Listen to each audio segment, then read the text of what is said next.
आज आपण बघणार आहोत बुद्धिमत्तेचा प्रश्न की काही नंबर्स दिलेले सर्कलवरती काही नंबर्स दिलेले आहेत आणि नंबरमध्ये एका ठिकाणी प्लेस रिकामी आहे, क्वेश्चन मार्क दिलेला आहे, त्या प्लेसच्या त्या जागेवरती कोणता नंबर येईल ते विचारलेलं आहे. आता जर विचार करायला गेलो तर आता पुन्हा गेल्या वेळेस सारखंच आपल्याला पाहावं लागणार आहे की ऍडिशन स्क्वेअर काही अशा प्रकारे आहे की नाही आहे.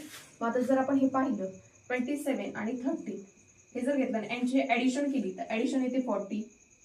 नेक्स्ट नंबर आहे 18, त्याच्या खालीच नंबर लाईन वरती लिहिलं 22 आहे. आता यांची ऍडिशन केली तर यांचे ऍडिशन सुद्धा किती येते आपले 40 येते. त्याच्यानंतर नेक्स्ट नंबर दिलेला आहे 32 आणि त्याच्या पुढे वरती नंबरच दिलेला नाही आहे.